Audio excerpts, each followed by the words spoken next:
You are live. Okay, so it's March 26th, it's the Education Committee with almost 3:15 after a little bit of time on the floor. We have with us today Education Secretary Zoe Saunders, partially to kind of 3 months into the session, step back, look at where we have the progress been made. This has been covered what's been worked since, and thoughts and sort of how do we go ahead from where we are right now, and what are the key things that we need to achieve? Something like that. You can also feel free to reprint that. Absolutely. So introduce yourself for the record and off we go. Good afternoon. For the record, I'm Zoe Saunders, Secretary of Education.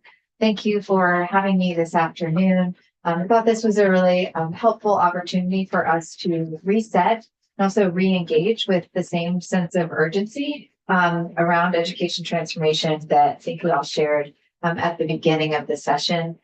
Today, I wanted to reinforce really the core objectives of the education transformation work, highlight areas of broad agreement, address some commonly asked questions, and clarify some considerations around governance, as that would be one of the key considerations that will need to be refined this session in order to move forward on the timeline. So I think, I did share I think you have referenced some of the prior policy briefs that I can just kind of walk through and make sure I can reinforce at a very high level some of those key components, and then drill down into some of, I think, what your committee is really grappling with, which is governance. I just want to, express, my appreciation for the work that this committee is doing. I do think there is a sense of urgency around governance for reasons that I'll walk through today, of how they're so tightly connected with our ability to stabilize the system and move forward on a multi-year path to achieving the transformation we desire. So as we think about, there's certainly a lot of challenges, and I think there are challenges that have been well documented, but I want to start with the opportunity ahead of us. We have a rare opportunity in Vermont to not only make our system more affordable for taxpayers, but to improve quality of education for all students, no matter where they live. There is great complexity to our system. That complexity requires us to take a multifaceted approach so that we're being really responsible and addressing the issues and working proactively to reach our future state. When we approached this work, we shared with the committees some of the guiding questions that have informed our thinking and continue to guide our work.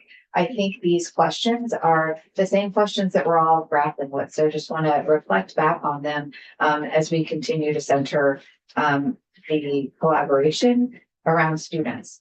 So one of the central questions is, how can Vermont reduce the inequities in per pupil spending to ensure students with similar needs receive similar resources? We know that in our current system, that's not happening in practice, and there's great disparity in terms of funding available for students, depending on where they live, and also greatly correlated with the wealth of their community. And so the intention as we come together is to really think about how we can develop a world-class education system where students are afforded really enriching opportunities that are robust regardless of where they live in our state, and that they are able to benefit from additional support. Another key question is, how can we align funding and resources with student need to drive student outcomes and success? And this question is really related to the topic that you have been grappling with around governance. When we think about governance, it's really around, how do we achieve scale and resources? How do we really think about the delivery of our education system in a way that's going to promote high quality instruction by supporting our teachers and ensuring that our students have the full breadth of resources that they need to be successful? Another question we ask is, how can we create more meaningful opportunities for students and support a whole child approach to reducing absenteeism and improving student engagement? As I'll walk through today, there was a lot of intentionality with the proposal on thinking about, how do we resource our system in a way that's going to support the holistic needs of the child We've heard that really clearly from our educators that they're called on to do more and more and more, and we benefit from additional support from mental health providers and other support staff. And so there was a lot of intention in bringing that into the model. Another question was, how can we support high quality and cost effective delivery of special education services in all districts and schools? Part of more regionalized approach allows us to do that as well. And we'll talk a little bit more about that today. And then lastly, how do we ensure that every student has a highly qualified teacher in a safe, healthy, and welcoming school environment? When we looked at the data across the state, we saw that there was really great discrepancy in terms of teacher pay. And that was another emphasis of our work, is thinking about how we can promote teacher pay equity. There's a number of ways we can do that. And I think it's not the only solution, but it is a key factor as we're talking about building a system that has sustainable workforce that's compensated at the competitive wages across our state. So I think at the kind of coming center to what is before us, we're at a crossroads in Vermont. And without a comprehensive approach to education reform, voters will continue to face difficult choices between offering a robust education opportunity or making deep cuts to education to keep Vermont affordable. And I think that really comes back to the sense of urgency is within our system. We're faced with a choice of more and more cuts while property taxes continue to increase, or we can take this opportunity to really transform our system in a way that certainly will be responsible and data driven and gets us out of that cycle and ensuring that students get the best opportunities. So our current state, we've walked through a lot of the challenges that we face. And I want to really emphasize, as we talk about the challenges, it's not an issue around our educators. We have really dedicated educators that are working hard and are doing amazing things for our students. When we're talking about the challenges, we're talking about the systemic and structural challenges. And I think that's a really important point to emphasize. What we're looking to do with the education transformation, and I think an objective we all share, is to design a system that appropriately supports our teachers, resources our schools, and make sure that our students can get the opportunities that they need so that we can address some of the persistent achievement gaps. We can address some of the challenges from the impact of the pandemic, and recognizing that many of our students need extra support. And as we talk about the overall evaluation of our school system, certainly assessment data provides one valuable input, but that's not the holistic measure of how we're evaluating success in our schools. We also are looking at the non-academic measures of success, and we're seeing that we're actually on a downward trend in many of those. We're seeing an increase in chronic absenteeism, increasing challenges with mental health. So it really points to this need for the broader transformation to support a whole child approach. Sorry to interrupt, but can you elaborate a little bit more about some of those things that you were just talking about that are missing in some case, not just the very core, but the rest of the package as well? Missing in terms of what we're seeing for the data gaps? I thought you were talking about programmatic. Were you talking about program? Yeah, so there's really the disparity in funding across the state impacts students in very real ways. And so what we're trying to achieve is making sure that students have access to a variety of programs and services. And that gets into how we have approached the funding formula. And so as we've mentioned, it is an evidence-based model. And so when we say evidence-based, that is a methodology to develop a foundation formula that's based on research and understanding the inputs that are needed in the system to promote high quality teaching and learning. We have within this proposal also recognized that there's a roadmap to get to the future state. So this is a multi-year approach and recognizing that it takes time to make this type of change, but there is a sense of urgency and being able to start that work. So within the evidence-based model, there are adjustments that have been made to account for the Vermont context in our current state. understanding that we operate smaller schools than the evidence-based model references, and that it will take time for us to really think about how we could scale to get to that future state. So within the approach, we have built in a multi-year ramp. We've built in those adjustments, assuming that it's 2 years before we would transition to a new governance model and funding formula. And that when we do in that fiscal year 28, we're assuming that we're at the same number of schools, and that there's additional cost in maintaining those schools in the first year. We are identifying that there are some additional steps that would be taken the year before, and thinking about class size and some other adjustments in order to operate, move us to operating at scale. Yes, sir. So I may have misunderstood you, but I wrote down,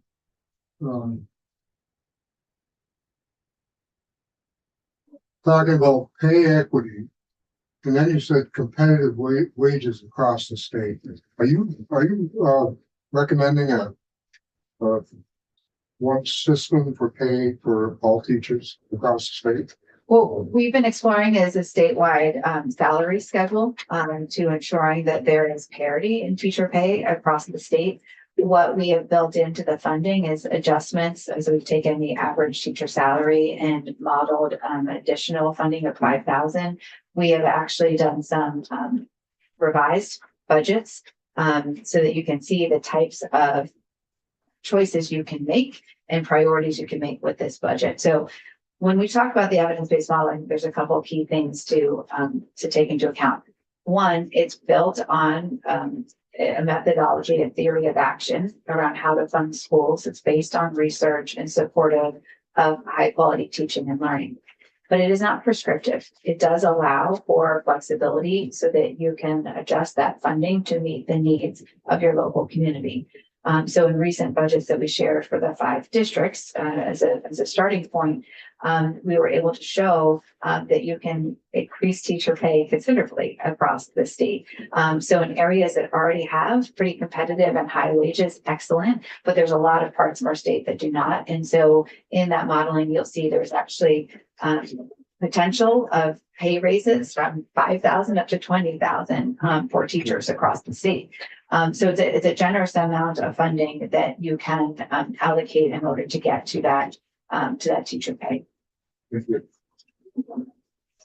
Just to clarify, the pay raises, is that in the revised budgets, is that talking about the cost of living differences, like Burlington compared to Bennington or Brattleboro, or are you talking about just generally how pay would increase if we were to switch to this system?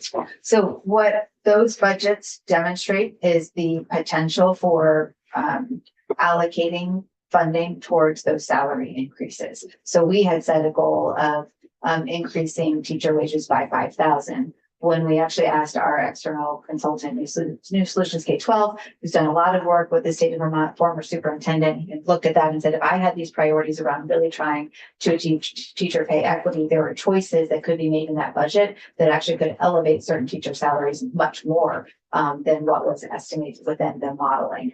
So again, what we're trying to demonstrate there is that there is that flexibility. Those would still be subject to the contract negotiations, but the intention there is to show the possibility of increasing teacher salaries with that being a priority for, I think, what we all share as an objective of making sure that our teachers are getting competitive wages. I understand. Thank you.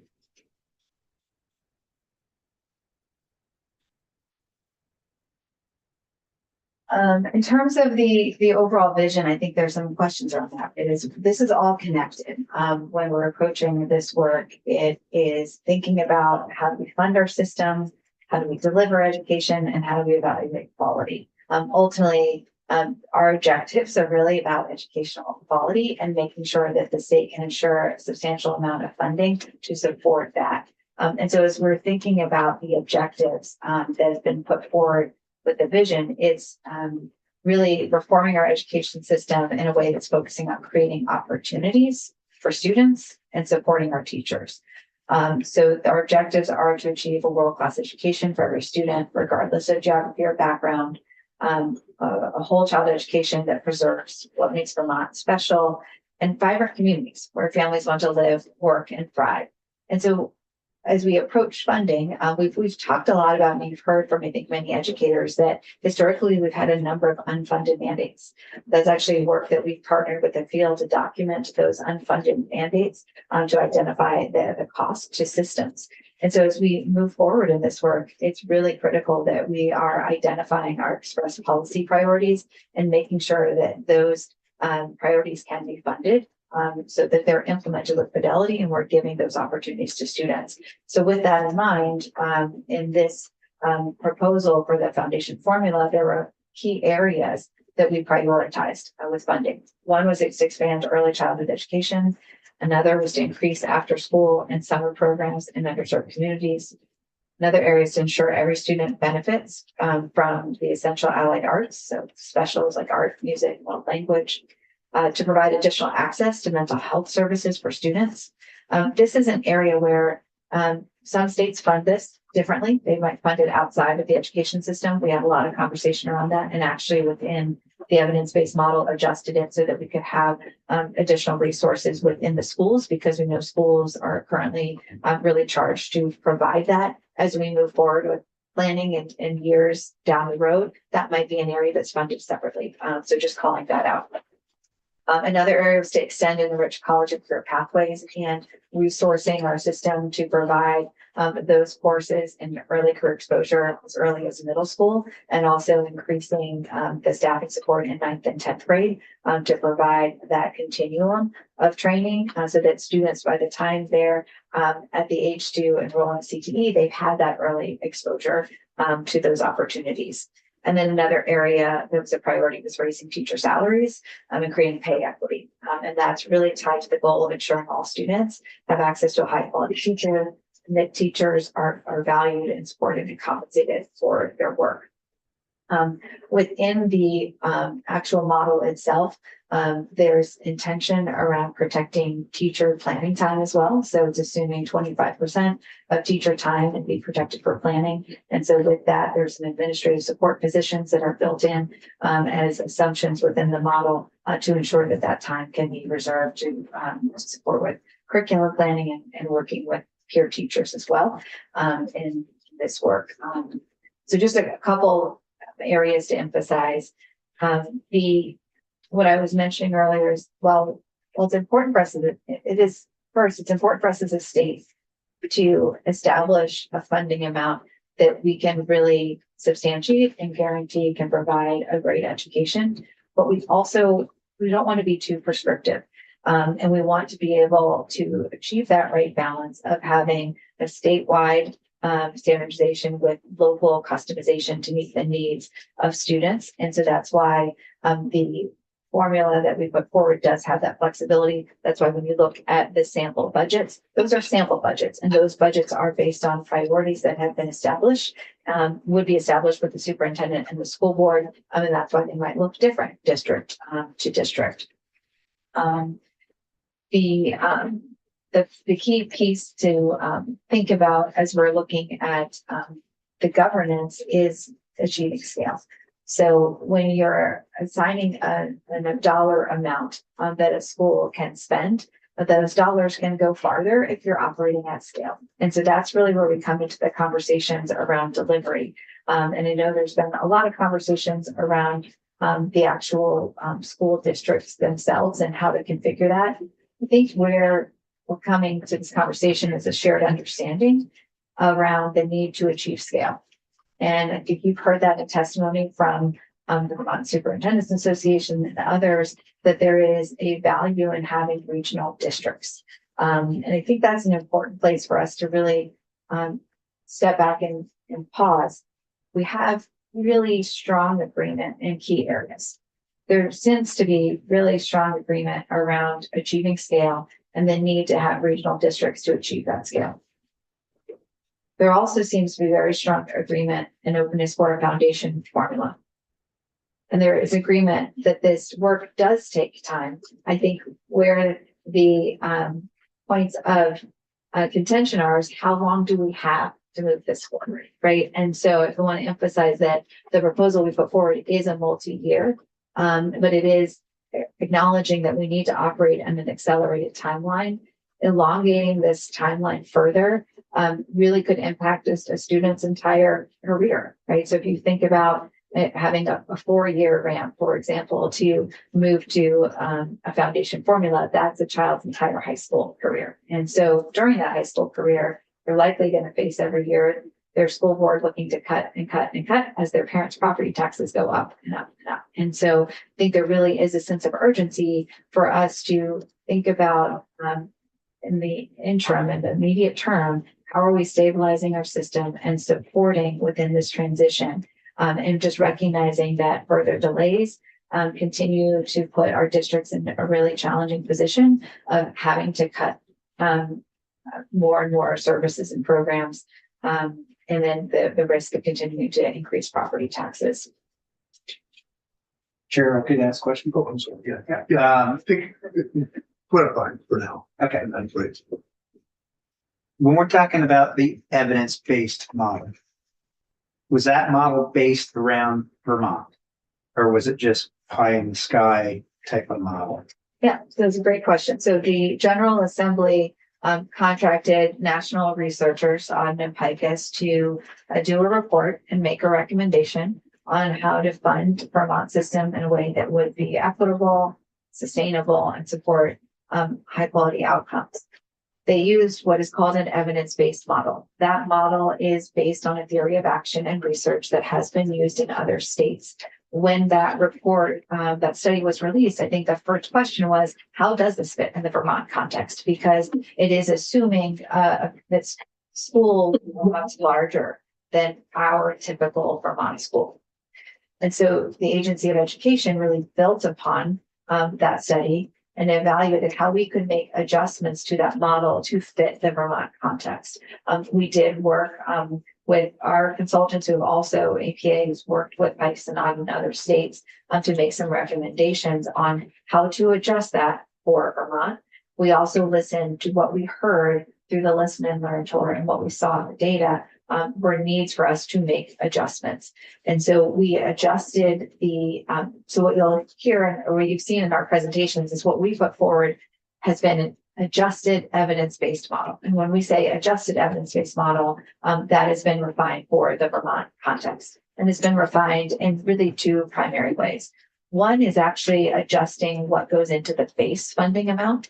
And so when we looked at the base funding, we actually included additional costs, recognizing that our schools have have expressed desire for more support in key areas than was represented in the initial model. And so those areas were providing more funding, as I mentioned, those priorities, providing more funding for early childhood education, providing more funding for middle school career exposure, more funding for college and career technical exploration 9th and 10th, and really an adjusted funding model for the tech centers. So CTE is a big driver in a lot of the adjustments. The other adjustment was recognizing that Vermont currently is below the national average in terms of our teacher pay. And so we adjusted the model to have assumptions for higher teacher pay for our teachers. We heard the need for additional wraparound support for our students. Now, wraparound support, can you define that for me? Yeah, so what we heard really clearly from our teachers was that our students are really exhibiting higher acuity needs in terms of mental health, and that they may not have a social worker or mental health professional in the school to support. And so we recognized that and adjusted the amount that's built into the base to make sure that we could fund that type of support. There is flexibility in that as well with what we built in the input, but that's an area of adjustment. The data that you used, is it the most current data you could get? Or did you use, data that was, 5, 6, 7 years old? Did they use, compared to old data for coming up with this for lack of better words, but your policy. Yeah, so we spent a great deal of time validating the most recent data to inform this work. The state education profile report is really analyzing our data up until last year, because that's the most current data. There was a recognition that that data did not include adjustments through that were made to the weights. And so we did further analysis based on the current budget cycle to understand those trends in terms of this per pupil spending by district size and district need. And we're seeing some consistent themes. The consistent themes that we see are that our higher needs, are smaller. Supervisory unions, supervisory districts tend to serve higher needs students. And we see that in the data. They tend to tend to spend less per pupil than our more affluent communities. They also tend to pay teachers less. So those are some of the high level trends as we think about understanding equity within our system. And those communities that are higher need would rely greatly on federal dollars. So they're more dependent on federal dollars to be able to provide the additional support and resources students need. So as we look at some of there's a lot of uncertainty as we think about future federal funding. And it's really, I think, of paramount importance that we organize our system in a way that future proofs Vermont. And so while our funding system is designed to produce taxpayer equity, taxpayers are always taking advantage of those opportunities. And so because of that, you're seeing that our higher needs communities tend to spend less per pupil. I don't want to be a hog of questions. So please. It might be helpful to do Q&A. I mean, I think there's it's helpful, I think, in this context where we are now is to help, like I said, kind of reset and re-engage on the key areas of urgency. And if there's areas where you are hearing a lot of questions or you yourselves have questions, I think that's the area that we should focus most on. Perfect. So I'm trying to just gain clarity with the bigger picture here. The 5-district model, some of the benefits that we've been told about are the reduction of, top-heavy administrative burden, and then also the ability to share resources and services across the district. And those sound like good ideas, but the district sizes also, from what I've been hearing, are perhaps the biggest. It's the biggest piece of contention from what I hear from my constituents and from around the state. And that's one of the biggest concerns. But we've also heard that the foundation formula would only work with the 5-district model. And so I guess I'm not even sure exactly what my question is, but I just feel like there are just competing pieces of this that are butting heads against each other. And I'm trying to figure out where, if anywhere, there is a solution in all of this. So I guess, and this has probably been discussed earlier, and maybe I'm oversimplifying the question, but how come the foundation formula can only exclusively work with the 5-district model? I guess that's a good place to start. Yeah. If you could refresh my memory. Yeah, it's a great question. The foundation formula could work with other district configurations. We landed on the 5 districts because it met the criteria that we had outlined. We have said that we're open to looking at other district configurations and evaluating how those align to the objectives. There are multifold objectives as we think about engaging in this work. We identified a need to have somewhat similarity in terms of just serving students, right? In terms of student population, also in terms of student demographics and being able to have, kind of a range of needs within your district that was important as we thought about establishing policy related to equity.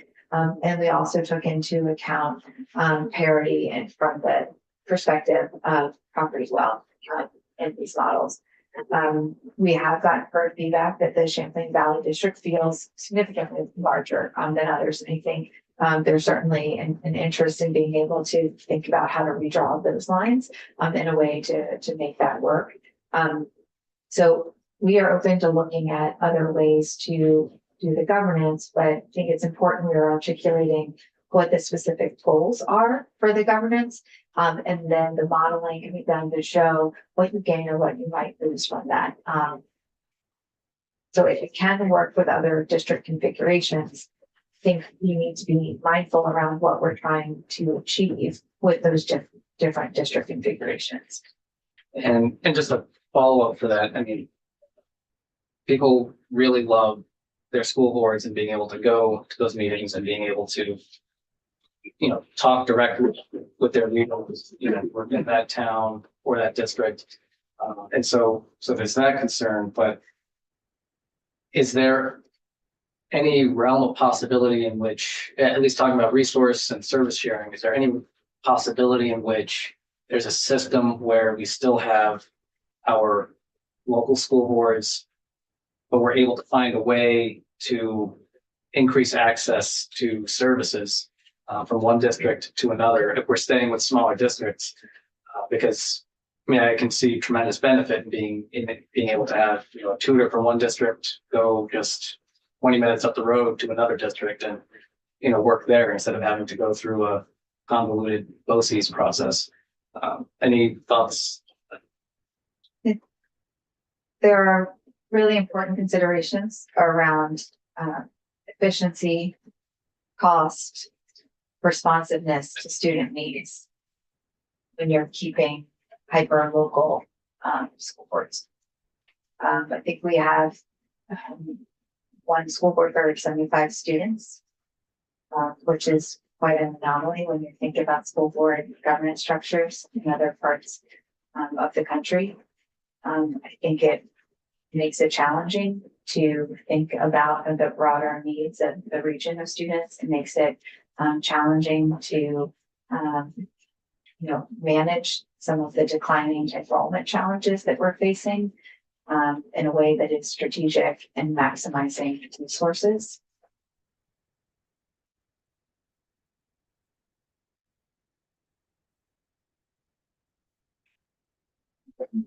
Maybe take the opportunity now just to sort of follow up on Senator Richard's question, talk about that again, about some of the things you gain with larger districts. What does that mean? But my sense is that things happening between districts, it's always been tried and talked about. It just kind of doesn't happen.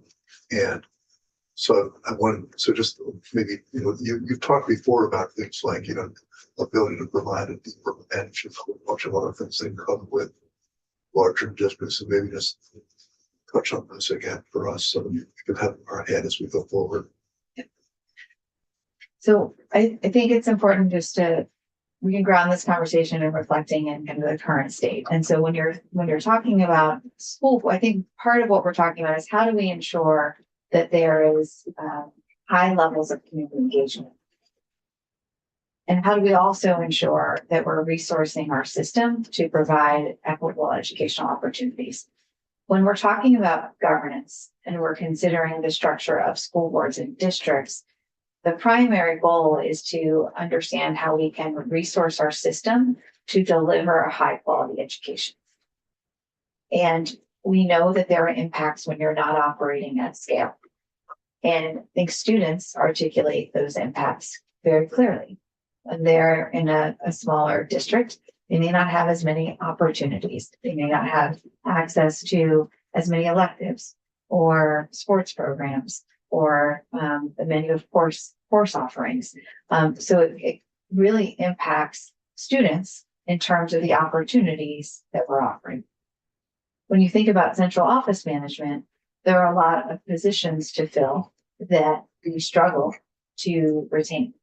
And when those central office positions go vacant, it can create a real challenge in terms of ensuring continuity of operations for that district. And because you don't have a large bench, it's hard to pull in an additional resource to support. So if your business manager leaves and you don't have anyone to kind of work the books, it's a big problem. And we have had districts that have struggled to, manage that and continue to meet payroll and things that are really consequential when you have significant vacancies with your central office. So the idea is to be able to expand your central offices so that you are able to have a more robust central office. You're able to hire for those positions, retain those positions, and also have some redundancy built in should there be vacancies or turnover to ensure that there is that continuity. We have many of our districts that have faced real challenges in terms of being able to deliver consistently. We have districts that are challenged to actually hire a special education director, and that can impact the district's ability to provide those services and support the full needs of students. So when we are looking at our workforce, so we're hiring for a lot of positions that we don't have the workforce to fill, and it continues to create a challenge in the system. It creates instability in trying to operate the smaller districts.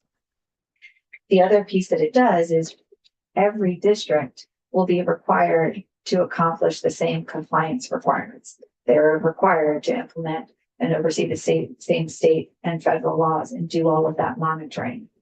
And when you're in a smaller district, the focus is on doing that work. You're not necessarily resourced to bring on additional support to support professional development or curriculum development or some of these other key areas. So when we think about creating a larger central office, you reduce the kind of compliance requirements. You're able to free up dollars to support specialized staff at a central level who can support a larger group of principals, teachers, and students. So achieving that scale has real impact for the type of support that our principals and teachers receive, and can directly impact the services that our students benefit from. Is Zoe done? Yes. I think my main point was just to kind of reset and make sure that there was clarity around the objectives. I think there's a clear vision that's articulated that I think builds upon express policy goals of the General Assembly over the past several years.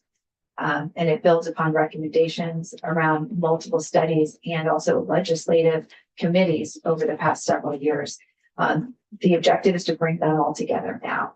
So we've done a lot of analysis as a state to understand the issues, to make recommendations on how to drive improvements in key areas from pre-K to CTE. And I think we have a unique opportunity now to bring that all together in one comprehensive plan to drive it forward. In order doing that does require us to think about how we fund and deliver education differently. And funding and governance are uniquely tied. But I think to Senator Asheem's point, we can look at the foundation formula operating within more than 5 districts, but we need to make sure that we're really clear around what we're trying to accomplish. And any different configuration will have impact on cost, and it'll have impact on just some other operational considerations that are important for us to take into account. So, yeah, trying to figure out how to navigate this. Do you have more you want to finish, or do you want to? I'm open to how we need to make the most of this. I think you were next, and we'll come back. Okay. Well, it's relevant to what we were just talking about getting. So in your proposal, it based it on a 3,900 student district, and our 5 districts are all well above that. Correct? Yes. So can we withstand a 20 districts under this, or will it affect the foundation formula too much? Should that number have been higher? Because this is what I look at when you said, hey, this will work under a 3,900 student basis, it means that's our minimum size that we should have our district, in my mind, 4,000 students. So that we got 83,000 students, so that's almost 11 districts we could have. But if we did that, is it going to take away from everything you were just talking about, from the governance to mainly, will the foundation formula work under that many districts? So again, I think we need to do the modeling to understand what the impact would be, and what you gain and what you lose from that. I think when you're talking about district size, it's important to articulate what we're trying to achieve with district size. So part of when we're looking at research, and I think this has been talked a lot about, and getting to that right size, the research is inconclusive in terms of what is the optimum district size. The evidence-based model, to your point, is based on 3,900 being the floor. And research has indicated that between 2,000 and there's more research actually on kind of the small district size, and what is most viable, and that's between 2,000 and 4,000. I would encourage us not to operate off of the smallest size, given that we've had in the last 20 years a 20% decline in enrollment. I think it would have put us at risk if we're kind of operating this at the minimum, because that doesn't kind of protect us from changes in enrollment also into the future. And then when you're looking at quality indicators, there's variability. You can have a really high functioning school district at a much larger size. I think some of the studies that we've seen is that you start to see potential diseconomies of scale over 55,000. And so when we did this work, as I mentioned last time, we're well within the bookends for all 5 of those districts within kind of what minimum and where you might start to see an impact of being too big, right? We don't want to be too small. We don't want to be too big, right? It's trying to get at that sweet spot. And then we took the extra step of thinking about, beyond looking at this as kind of a math problem, how do we build upon existing structures and forms that are in place for planning? And so that's another element of the model for the 5 districts, is it does align with the regional superintendents associations, which has been a longstanding forum for educators to plan and do some collaboration. We know that there's other models that are being put forward. We think many can be viable and are interested in doing that, but we're kind of concerned about just putting a number on the wall. What are we hoping to achieve is the question. And I 100% agree with that. But our biggest problem in this committee and in the House committee is deciding on districts. And our chair gave us a very good proposal that I think we should follow up with. That being said, I think we should hand it to you, and we get the superintendents together, the principals together, look at it and let them go, this is better. Because we've got a few more districts, but it makes kind of sense to us where other people might say, nope, it doesn't. Also that they're the experts that are boots on the ground out there. Boots on the ground out there that can say, this is why this won't work. Say up in J area, we have the J Mountain Peak right in the middle of that district that we drew up on top. And that this school district right now, they hardly communicate, and it will create a bigger problem than helping the school system. So we're utilizing who we have now, our experts, that we've had people say, we need experts. And these are our boots on the ground experts too. So with the chair's permission to ask, can we ask them to do that? And how soon could we get that together so that we can get some counter feedback from everything we're doing? The other possibility is that we do it here was best was. Well, I think we should do it on both sides. That's what I, And it'd be crazy if we came up with the same number. that would be great. A couple points I should think. It is one thing. I think we need to be mindful that this is a different way to govern in Vermont, and we need to describe what that means and what are the key considerations as we think about an effective support structure to deliver education. So when you think about a mountain being kind of in the middle, that might impact your transportation routes, but it may not impact your ability to govern those districts. We would anticipate that as we look at the central office staff, there would also be regional supports that would be deployed within the broader districts. And that as we're looking at the feeding patterns, meaning the students moving from elementary to middle to high, there are naturally kind of attendance zones that are going to be created within those districts. So it's not a monolith, it's not a cookie cutter approach. What we're really trying to be intentional around is achieving the scale by which you can get the most dollars and resources to students. Right? That's what we're trying to achieve through this. And so any modeling, and we're happy to be a partner in that, we need to look at how would that impact it, right? Because our formulas are based on ratios, and so there's adjustments that would be made. And there will be additional cost. There will be additional cost as you're thinking particularly about the transition to the new model. Okay, so, Senator Hashim, that's Just one last clarifying question. Just going back to the declining enrollment challenges, is that, and I understand if you might not have the numbers right in front of you, but is that across the board for both public and private schools? They're all seeing a decline in enrollment?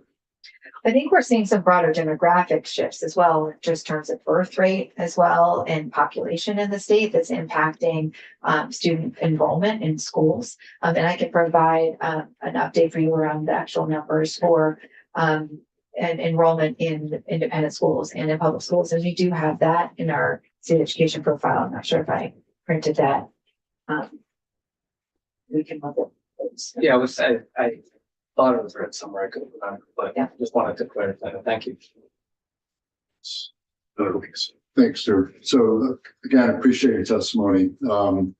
So your 5 district model was, the chair updated it with his own, impression of, districts for different, had different kind of, levers, different, maybe priorities or focuses. But my question is, the chair came up with his map based on approved independent school governance concerns. And I'm wondering how you address that when you were developing your 5 district model. What considerations about approved independent schools did you make, and how do we recognize those communities that leverage approved independent schools? So the proposal we put forward was different than what is modeled within the governance structure you're reviewing within your committee, and was looking at creating, as you know, school choice schools. And the idea for that was to really ensure that we could promote innovation and support specialized programming both in public schools and independent schools, and that there would be a criteria in place for approval of those independent schools that would be eligible to be a school choice school. So the proposal was thoughtful and intentional around understanding that independent schools, particularly in the rural parts of our state, have played a role in providing education at the high school level. So we did put forward a proposal to create independent schools.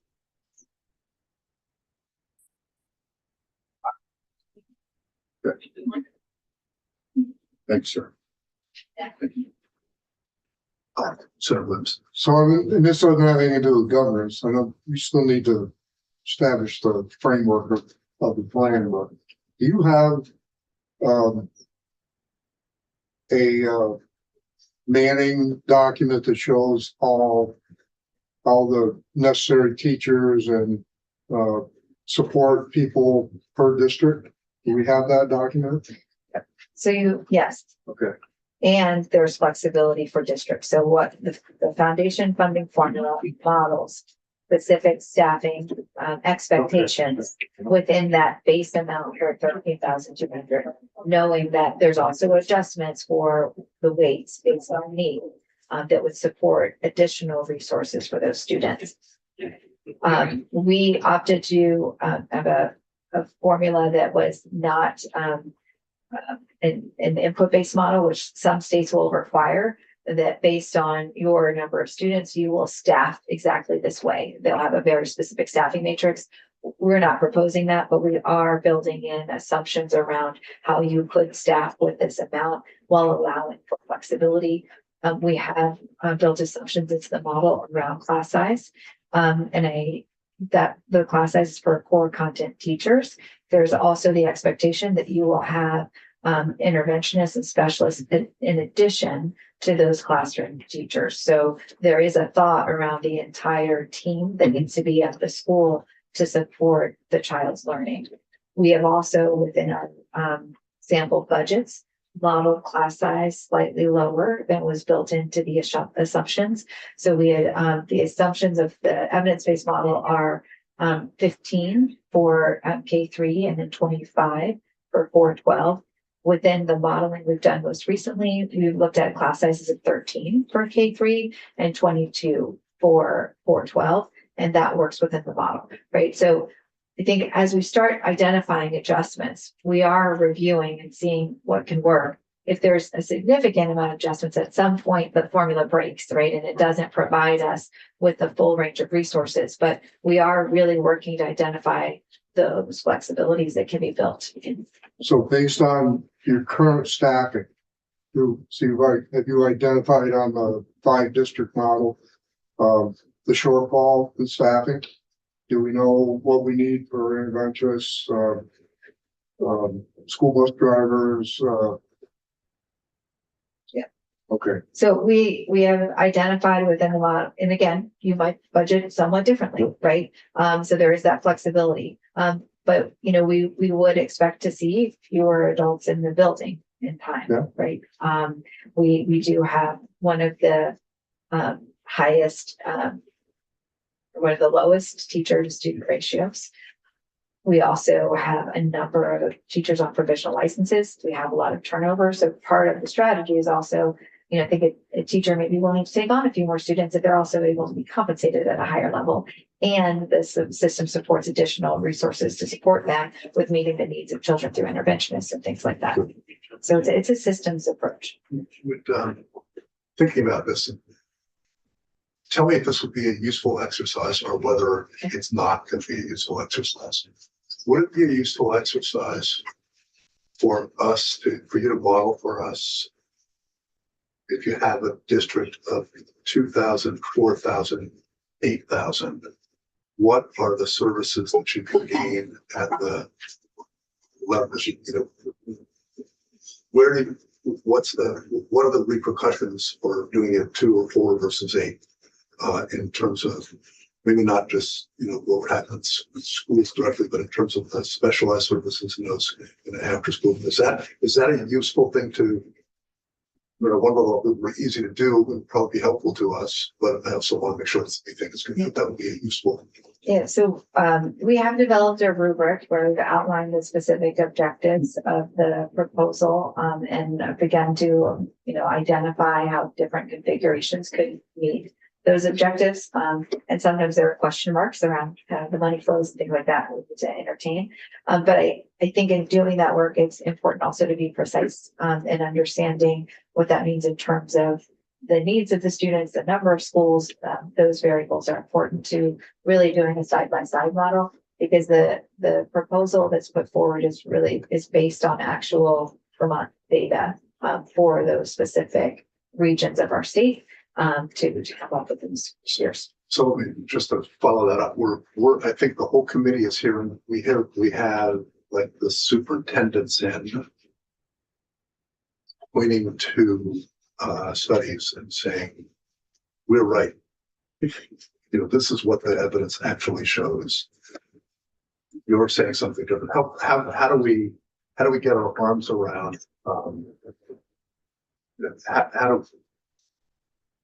how do we kind of figure out where we should go with this? Because we have people in this notes on the committee that 2,000 or 3,000 is the right number, and we have others thinking it's a lot more. But how do we really land on why? Landing on the final plan requires us to really pull all the pieces together. So when you're looking at we really value working with the superintendents and our educators across the state who provided really helpful input. I think what the BSA has done is provided a policy framework with considerations. Many of those considerations are built into the plan that we have put forward, and some differ. I think the areas, so for example, I think we should highlight some of the similarities. I think the VSA has acknowledged a need to look at class size minimums. So we built that into the proposal. They have identified a need. I think where there's a difference is they're looking at a size for schools. Our plan actually is assuming that there's going to be some flexibility with size of schools based on needs of our system, and also recognizing that it would take time to get to optimum scale. And so the focus is more on how do we operate those schools and be financially sustainable, and thinking about sharing resources and staffing differently to maintain small schools. And in time, developing a criteria that evaluates which schools are small by necessity versus which schools are small by choice. So I think that's a difference. I think we have a roadmap for thinking about how we get to scale for school size, and recognizing that we need to ensure that we're resourcing those smaller schools kind of as we move forward to that future state through the year. So I would say that's a difference. I would say the main difference is the timeline. As you look at the VSA plan, I think there's a recognition that we need regional districts. There's a recognition that a foundation formula would be helpful. And there's a recognition that it will take a lot of coordination to get there. I think where it differs is that their plan is, or their approach is to kind of establish a plan to plan. And I would argue we've planned a lot, and it's time for us to build upon that analysis and those plans to move forward. And the legislation that would be passed this session would necessarily involve a ramp to understand the timeline of when the changes would come into impact. If we delay governance, it has a really dramatic impact on our ability to switch to a funding formula. So within our objectives would be to have a school board vote in November of 2026, allowing for the new school boards to elect superintendents, giving that ramp to move into the new regions. I think delaying the defining of the boundaries puts us back considerably. It could be another 4 years before we think about moving to a new governance and funding system. I think that's a big risk. So I'm going to dovetail onto that. I agree with you, but I'm wondering, as we're looking at how much time we have between now and adjournment, what are the aspects of transformation that should be enshrined in legislation before we adjourn? What are the minimums from your perspective?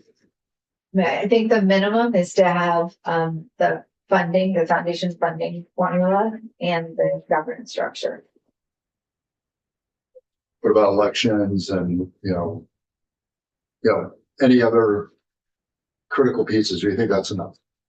I think so within the proposal, we've laid out all the major pieces, and I think it would be helpful to revisit that. And so one is a foundation formula. I think what's really critical when we're developing formula, it has to be based on understanding of how we're going to resource educational quality. And so there need to be a clear articulation around the assumptions of what that will fund and the scale at which we need to operate for that to work. And so those are really, to me, the funding and the governance are ways for us to achieve educational quality, and that we need to be approaching it that way. The timeline, I do think, is important, and we need to really understand the major milestones. A major milestone is being able to transition the existing boards to the new boards. That needs to follow an election process. There needs to be wards that are drawn. And so that work needs to happen really quickly in order for us to move forward on a timeline and getting the right leadership in place to do this transition. Good. I appreciate that. Kind of just follow up. So you mentioned the timeline. I think everyone here agrees that we need to establish a timeline. That's one of the items that we need to discuss and agree with milestones and end objectives and all that kind of stuff. I'm wondering if on your staff, you have a planner that does, visual timelines? Yes, we need a visual timeline. We really do, that we can modify. Because if we, if we in discussion or additional testimony, figure out that there's some details missing, we'd like to add it. At the same time, it'd be good to see your product from today to full effect. And that would include all kinds of other tangible efforts such as school construction or what have you. Like when does all that fit in? Right. Okay. Yeah, I hear the request. So we do have timelines in a couple of different formats, and I do think it'd be very productive for us to have that transparency and be able to flag what else might need to occur during this time. So we do have a roadmap that we've shared within the education policy briefs and also within the bill around the major milestones that need to be achieved. And also within that, we've layered on the support that the Agency of Education will provide and the specific activities that we will support for academics, board governance, and budgeting during that transition. And we've gotten very tactical around what that work will look like also in the short term, which I think will be important to share. We've communicated this also with our policy sprint team, and much of that work has been informed by input of recognizing the ways in which the agency will need to support the field in making this type of a transition. Okay. So, So I have no doubt this is your plan. You understand it. But we can't, just offer us a crutch, if you will. Do you have anybody else in the Agency of Education that knows the plan backward and forward like you do? That could work with us as we establish this framework for the plan? Yes. We're gonna need somebody that time is essential.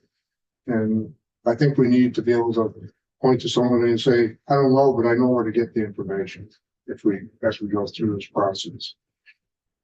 And so I've been reflecting on that question that you asked last week and trying to think about how we can be systematic in addressing those needs. And so one idea that came up was if we could have maybe a standing time where we come to your committee, and I can organize for either myself or a member of my team to be here to be able to respond directly to the questions that you're reviewing that day or reflecting on, so that we can make forward movement. Even if it was just somebody on Zoom that was listening to, as we go, our sessions on the floor get longer. So we may end up having only 1 or 2 hours a day to work for it. If somebody was here that we could listen in and maybe even interject. I think you guys really should be going here. I don't have a problem with that. If I were in charge, I could do it, but I'm not. So, we have to have consensus to get this plan done. I think what might help is if I could coordinate with the chair and understanding your schedule, right, of activities and milestones that you're hoping to achieve so that we can be, thoughtful around how we engage as well, because I want to make sure that we're able to provide meaningful feedback. I think today is an opportunity to kind of reset and really re-engage with that sense of urgency, and understanding where are the questions. And I think what I'm hearing from today's conversation is really support around the governance. I do agree that the governance and funding are inextricably linked, and it's really critical to make forward movement on that this session. Delaying decisions around governance delays our ability to bring forward new school boards and superintendents to support with that transition. And that's really critical for this work to occur. I also think we need to recognize that a lot of work needs to happen when the new districts are formed. That's not the end of our transformation. That's really establishing the clear leadership and organization parameters to get to our future state. And I think that's maybe a kind of a misconception that we need to ready everything in the system before we can move to the new districts. That's going to be quite impossible to do, because when you think about the new districts, there's alignment of systems, there's cross training, all of that's going to happen in time. And I make another note because I hear a lot of we want the experts involved in kind of drawing the lines. I think what we've heard from superintendents as traveling across the state is it would be really helpful if the state could say, these are the parameters, and then we know how to work through them.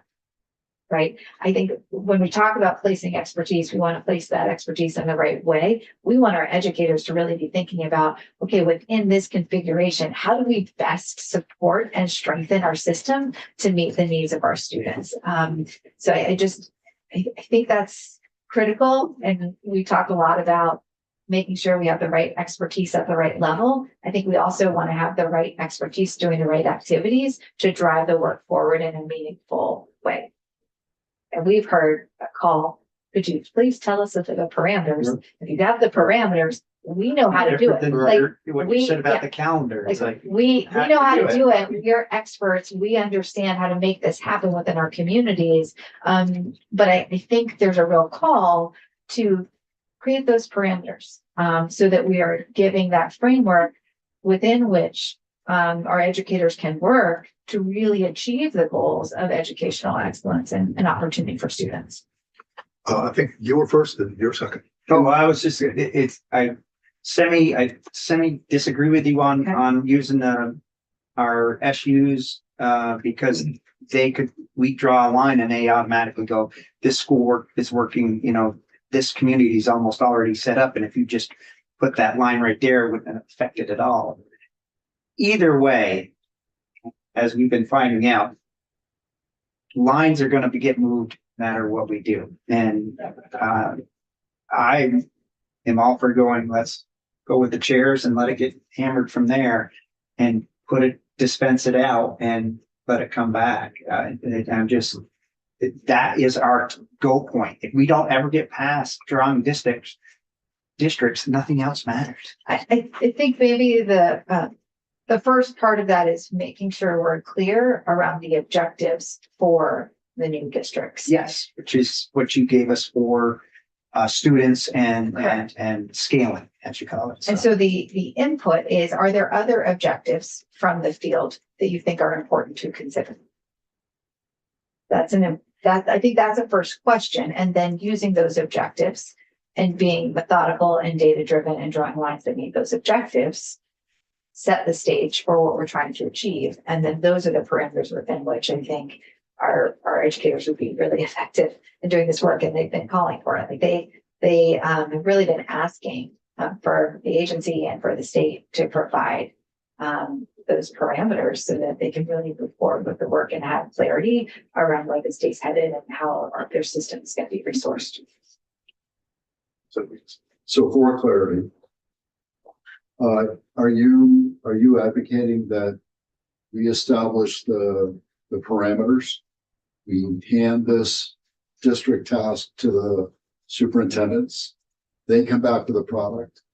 And then we look at that product. Is it, I'm just trying to. No, I would not. Okay, advocate that. I'm trying to. I think what we need to clearly articulate is what the objectives are and use those objectives to draw the lines for the district. When we're engaging with the field around those decisions, I think the question is, are there different objectives that we're trying to achieve, and make sure those are articulated and considered in drawing the lines. And just for clarity, what items do you put in the bucket of parameters, objectives? What is it?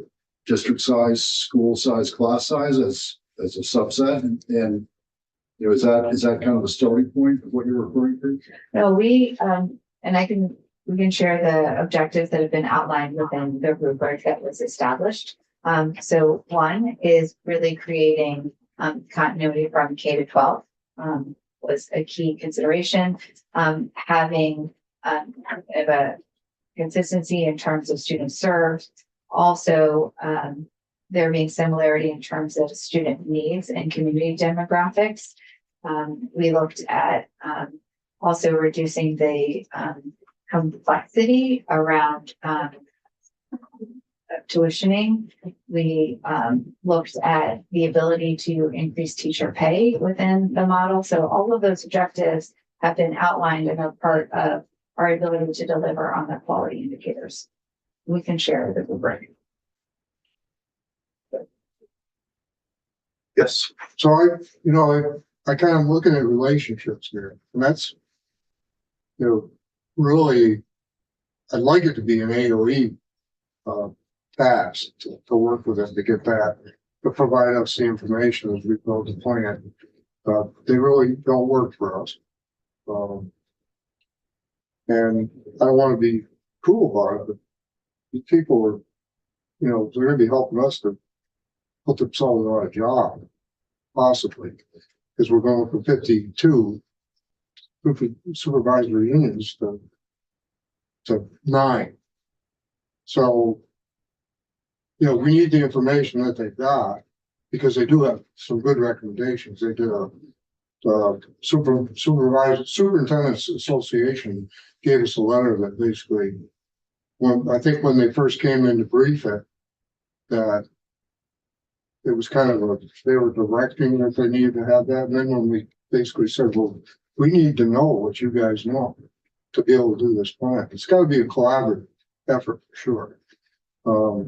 And I'm just concerned that, every superintendent's supervisory union is different sizes. They have different resources. So, we're not going to get, if we take 52 different inputs into it, we're never going to get what we need. So how do we sugar that? Sugar it down. It's sugar season. So we get the data we need from that. What data are you looking for from Well, the field? just maybe input into the If district. I may. Yep. You almost gave us the formula. We changed the formula a little bit. You know it better than we do because you studied the formula more. The parameters we're giving them is to stay X amount of, minimum of 4,000, a maximum of what have you. And what can you give us with that? There's your parameters.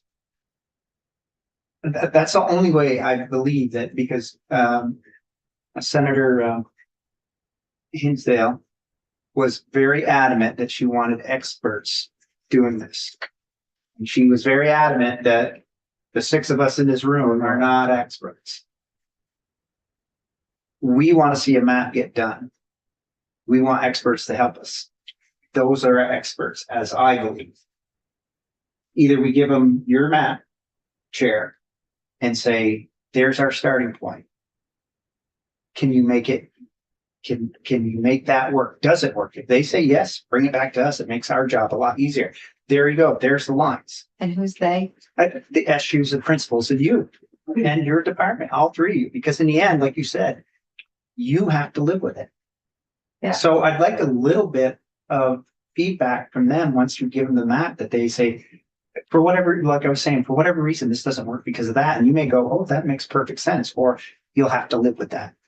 Because I know we talked about the yearly calendar and they're all over the place. And you go like, please, board or committee, give us a calendar this year. I'm going to try to do that. Okay. But that's what I'm asking personally from this board. I don't know if I have these people's agreement, but that's what, just to help us take his map, set it down, let him chew it up a little bit. And does it work with the parameters that you've given us? Does it work? Because that's been our hardest job here, is to say, what are we going to set for parameters? And that's where we have our SUs coming in saying, well, we think 2,000 to 4,000, but that's not gonna work for the scale that you have. It's just not gonna work.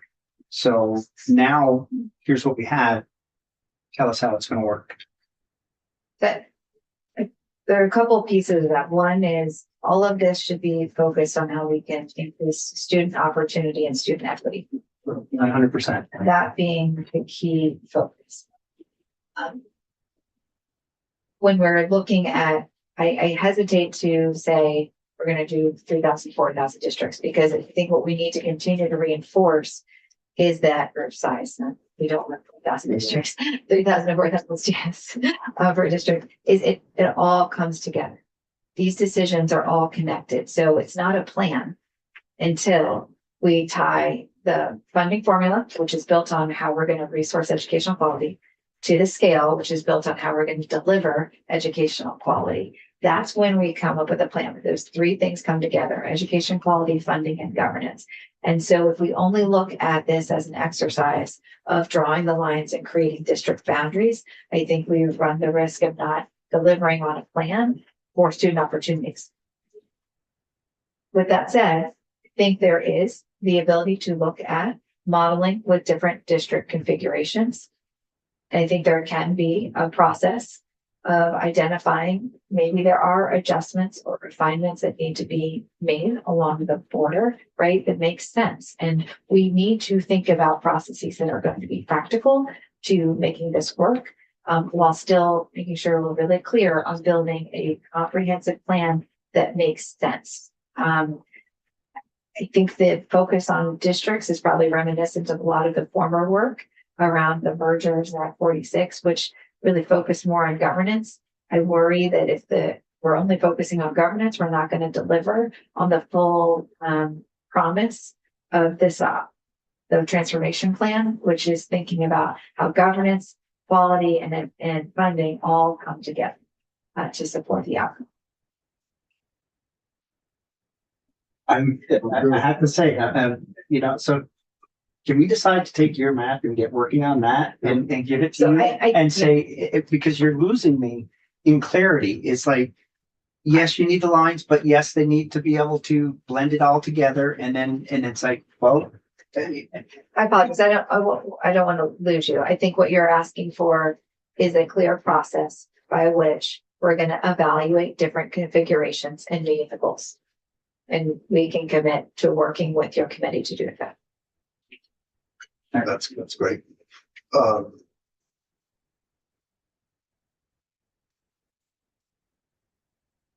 want to hold it here too long, but. Yeah. Yeah, that's helpful. Yeah, we're trying to, I think, figure out how to now move forward. I think I understand your question. Yeah, I don't want to get us lost in the process, right? And right, I think this committee clearly understands that it's all connected. Mhm. And this committee is coming with a sense of urgency to move forward, which is, I think, exactly what we need. And so I can commit that the Agency of Education will be a partner in evaluating the different governance configurations and being able to provide back objectively, here's how it meets the goals that we've established. Here are some other considerations. And I would venture as we do that, you're going to also get feedback from other constituents, and we will too. We already have a policy sprint team. So I think what would be valuable is we have a policy sprint team that is already organized around governance. They've completed their first phase of the work to give recommendations. And we're going to begin modeling additional governance structures. We can re-engage that policy sprint team to weigh in. So to your point, we do have a mechanism to gather feedback from the field and the experts you're describing, superintendents, principals, and your special education directors, on thinking about these governance considerations. So yes, we have a process, and yes, we're committed to supporting you with that. So if you could give us, you probably have before, but give us the sort of clearly identifying the objectives, and you began to list them, but I wasn't fast enough to write them all down. And you said I'll get those to you. So if you could do that and can, that would be helpful, and we can hopefully work on that. That would be great. So, and I think that's a concrete next step. So we can bring forward clarity within our rubric around the objectives that were established for our proposal, which includes governance.